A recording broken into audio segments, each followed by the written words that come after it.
সবাইকে স্বাগত জানাচ্ছি Dhaka bank PLC kick off আয়োজনে। আমাদের সাথে আছেন চ্যানেলের স্টুডিওতে বাংলাদেশ জাতীয় দলের সাবেক ফুটবলার এবং গোলরক্ষক বিপ্লব ভট্টাচার্য। বিপ্লব দাদা, আপনাকে অসংখ্য ধন্যবাদ। একই সাথে আমাদের সাথে আছেন সঙ্গীত শিল্পী আয়েশা মৌসুমী। স্বাগত আপনাকে চ্যানেলের স্টুডিওতে। বিপ্লব দাদা, প্রথমেই বলতে চাই যে পর্তুগালের এই যে অসাধারণ কামব্যাক এবং রোনালদোর আবার একটি রেকর্ড গড়া, এবং একই সাথে শুধুমাত্র ক্রিশ্চিয়ানো রোনালদোই নয়, বাকিরাও যে গতকালের ম্যাচটিতে দুর্দান্ত পারফর্ম করেছে, সে বিষয়ে আসলে আগামীতে পর্তুগাল আসলে কতটা নিজেকে এই অবস্থানটা ধরে রাখতে পারে? ধন্যবাদ। আসলে আপনারা পর্তুগাল নিয়ে আমরা এই বিশ্বকাপ শুরু হওয়ার আগেই যে ব্যাটিং যেটা বলে যে ওদের অবস্থান কি হবে এই বিশ্বকাপের আসরে, সো আমার মনে হয় যে বিশ্বকাপের এই আসরে পর্তুগালকে নিয়ে কিন্তু অনেকেই স্বপ্ন দেখেছে। হয়তো প্রথম ম্যাচটা কঙ্গোর সাথে ড্র করেছে, সো রোনালদো তার বেস্ট পসিবল ম্যাচ খেলতে পারেনি। টোটাল টিমটাই যদি বলি পর্তুগালের, সো আমার মধ্যে এই দলটায় অনেক ভালো মানের খেলোয়াড় আছে। আপনি দেখেন বিতিনো থেকে শুরু করে ওদের দুইটা উইং যদি দেখেন, নুনো মেন্ডেস, সো অসাধারণ ফুটবল খেলে। সো আমার মনে হয় যে এই ম্যাচটা কামব্যাক করার খুবই ইম্পর্টেন্ট ছিল, বিশেষ করে রোনালদোর জন্য। আমরা যদি দেখি মেসি গোল করেছে, আপনার হ্যারি কেইন গোল করেছে, তারপরে আপনার কিলিয়ান এমবাপ্পে গোল করেছে। সো গোলের ক্ষুধার জন্য কিন্তু আমরা রোনালদোর দিকে তাকিয়ে থাকি। Ronaldo one of the best number 9 বা পৃথিবীতে। সো আমার মনে হয় যে, এবং তার যেই প্রিভিয়াস যে পারফরমেন্স যদি দেখি 2 যুগ ধরে মেসির সাথে যেই কম্পিটিশান, এবং সারা বিশ্বের ফুটবল ফ্যানদের যেই একটা লেভেলে ফুটবল সম্বন্ধে নিয়ে গেছে, ফুটবলকে ভালোবাসার জন্য, সো মনে অনেক অবদান। সো গত রাতে যেটা আমরা দেখেছি যে এই রোনালদোর গোল, অসাধারণ গোল করেছে, এবং দল হিসাবে দলগতভাবে যদি দেখেন সবাই তাদের বেস্ট পসিবল পারফরমেন্স করেছে। তবে এখানে আরেকটা কথা হলো যে আমরা যদি দেখি কঙ্গো যেই ফুটবলটা খেলেছে, ওরা কিন্তু অলওয়েজ ধরেন আপনার কম্প্যাক্ট ফুটবল খেলেছে, কোনো সুযোগ দেয়নি। এখানে অপোজিটে যদি আমরা দেখি যে আপনার বিশেষ করে আপনার উজবেকিস্তানের কথা বলি, শুরুর 6 মিনিটে যখন একটা গোল কনসিড করে একটা দল, তখন তারা পজিটিভলি অ্যাগ্রেসিভ হবে গোল করার জন্য। সেই সুযোগগুলোই কিন্তু আপনার পর্তুগাল লাগিয়েছে, পায়ে পাওয়ার সাথে সাথে কি তারা স্পেস ক্রিয়েট করেছে, স্পেসগুলো পেয়েছে, এবং রোনালদো তার বেস্ট পসিবল গোলগুলো সুযোগ মতো কাজে লাগিয়েছে। এবং এই ম্যাচটা দরকার ছিল জয়ের, কারণ পর্তুগাল টিমকে যদি কোয়ালিফাই করতে হয় এই ম্যাচটা খুবই ইম্পর্ট্যান্ট একটা ম্যাচ ছিল আমার মনে হয়। যেটা আরেকটি প্রশ্ন দাদা আপনাকে, যে এই ইংল্যান্ড আর ঘানারও খেলা হয়েছে এবং ইংল্যান্ড ড্র করেছে, তো ইংল্যান্ডের থেকে সবারই প্রত্যাশা, র্যাঙ্কিংয়েও ইংল্যান্ড বেশ ওপরের দিকে আছে। অনেকে ধারণা করছেন যে ইংল্যান্ডের এবার বিশ্বকাপ পাবারও সম্ভাবনা আছে। দেখুন, 66 ওয়ার্ল্ড কাপ চ্যাম্পিয়ন হওয়ার পর ইংল্যান্ড দলটা যদি আমরা কথা বলি, যে এই ইংল্যান্ডকে নিয়ে সবাই স্বপ্ন দেখত, এবং একটা যে মিডিয়া হাইপ থেকে শুরু করে সবার মানে মুখে মুখে ছিল যে ইংল্যান্ড অসাধারণ করবে, এই করবে ওই করবে, কিন্তু ইংল্যান্ডকে কিন্তু বিশ্বকাপ আসলে খুঁজে পাওয়া যায় না। কিন্তু এই বিশ্বকাপটা যদি আমরা দেখি, এই থমাস টুকেলের নেতৃত্বে জার্মান কোচ এই ইংল্যান্ডকে টোটালি অন্যরকম এক ইংল্যান্ড করে এনেছে। যদি দেখেন ওদের টোটাল টিম, যদি দেখেন টিমের প্রোফাইলিং খেলোয়াড় থেকে শুরু করে অসাধারণ আপনার অ্যাটাকিং সাইড এবং মিডফিল্ড, ডিফেন্স এবং গোলকিপিং। সো আমার মনে হয় যে এই ইংল্যান্ড দলটা লাস্ট ম্যাচটা গানার সাথে যে ফুটবল খেলেছে, ড্র করেছে ঠিক, কিন্তু সেই সুযোগগুলো পায়নি। ফার্স্ট ম্যাচটা যদি দেখেন আপনার ক্রোয়েশিয়ার সাথে খেলেছে, due to Croatia positive football খেলেছে। আর গানার ফুটবলটা দেখেন আপনি টোটালি কম্প্যাক্ট ডিফেন্স লাইন, একদম প্রত্যেকটা জোনাল মার্কিং করেছে, যেটা কোনো স্পেস ক্রিয়েট করতে দেয়নি। এবং ফিজিক্যালি যদি দেখেন আফ্রিকানরা অনেক টাফ। সো আমার মনে হয় যে এখানে ইংল্যান্ড টিমটা স্কোরিং করতে পারেনি ডিউ টু গানার ক্রেডিট, বিশেষ করে গানার ডিফেন্স লাইন, মিডফিল্ড একদম টোটালি কম্প্যাক্ট ছিল। সো পুরো ম্যাচ যদি দেখেন, হতাশ হওয়ার কিছু নাই এই ম্যাচটা থেকে, কারণ দুটো দলের কিন্তু সুযোগ ছিল, যারা জিতবে কোয়ালিফাই করে যাবে সবার আগে।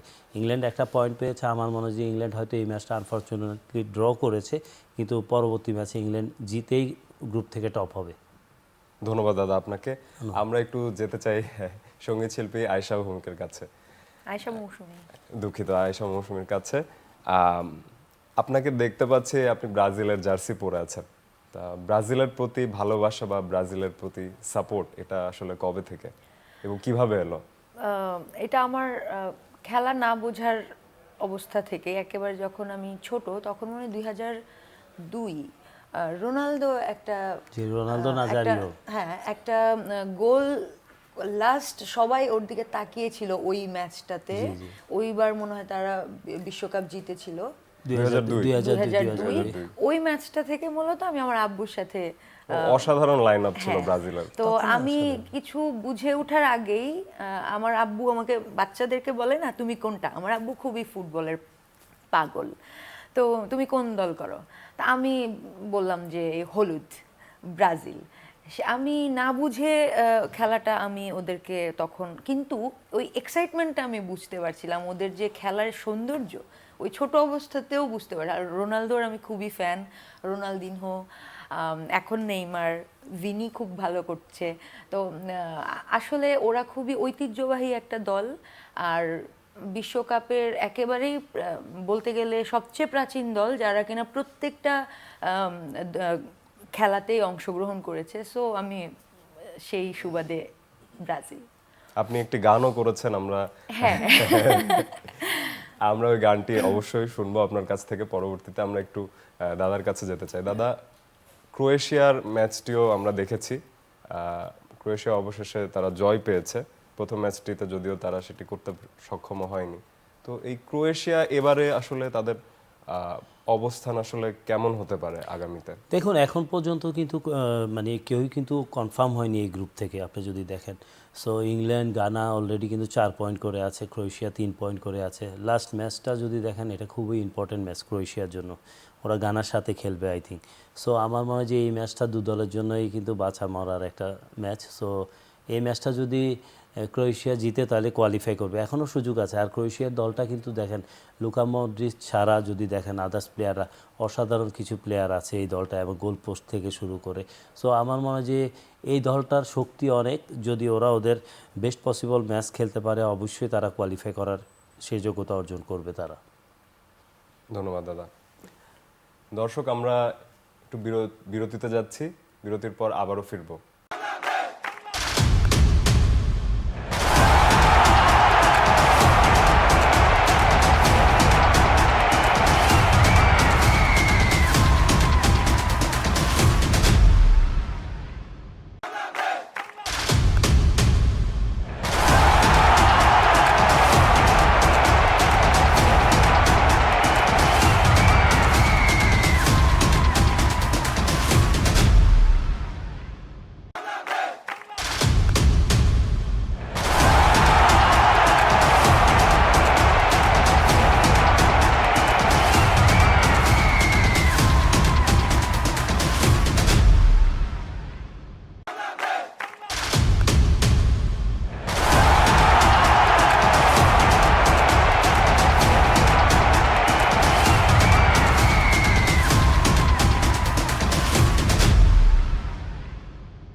দর্শক, আবারও ফিরে এলাম Dhaka bank PLC kick off অনুষ্ঠানে।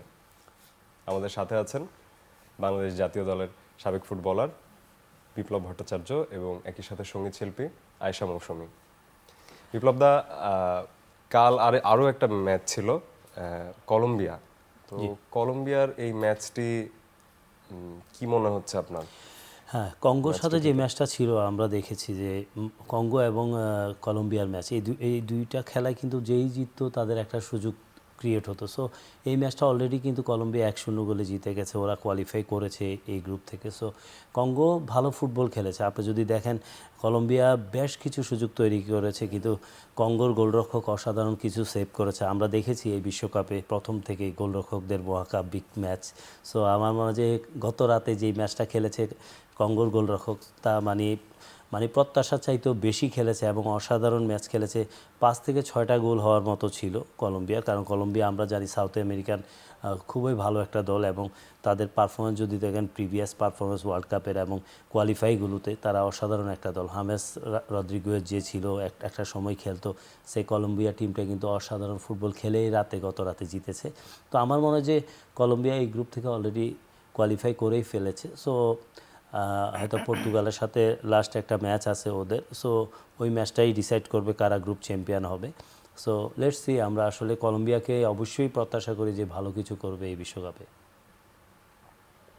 আয়েশা মৌসুমী, আপনি ব্রাজিল ছাড়া অন্য কোনো দলের সাপোর্ট করছেন কিনা? হ্যাঁ, আমি আমার সেকেন্ড পছন্দের দল হচ্ছে পর্তুগাল। পর্তুগাল আসলে কেন? আমরা যদিও জানি যে ক্রিস্টিয়ানো রোনালদো হ্যাঁ, এটা অলমোস্ট সবার কাছাকাছি পছন্দের ব্যাপার। আমার কাছে রোনালদোর জন্যই মূলত আমি পর্তুগালের ফ্যান। আজ দাদা বসনিয়া এবং কাতারের বসনিয়া এবং সুইজারল্যান্ডের খেলা আছে এবং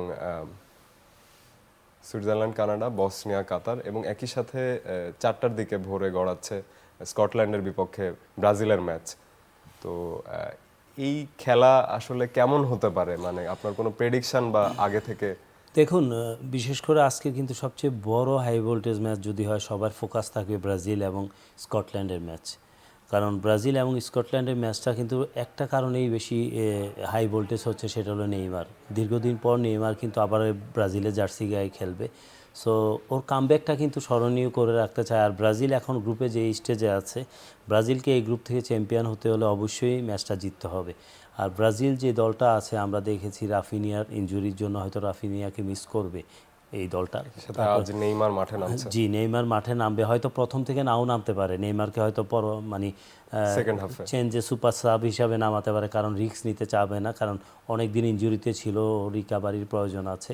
তাছাড়া ব্রাজিল দলটা যদি দেখেন, আমরা ফার্স্ট দুটো ম্যাচ যদি দেখি, ভিনি জুনিয়রের অসাধারণ পারফরমেন্স, কিন্তু ব্রাজিল কামব্যাক করেছে এবং একটা ড্র করেছে, একটা জিতেছে।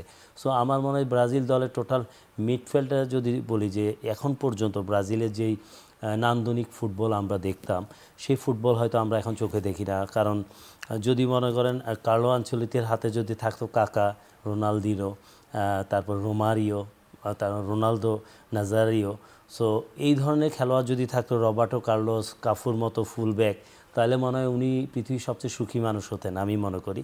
তারপরেও উনি মাস্টার মাইন্ডেড এবং এই টিমটাকে কিন্তু একটা গোছানো ফুটবল খেলার চেষ্টা করছে। প্রথম ম্যাচের পর দ্বিতীয় ম্যাচ ভালো খেলেছে।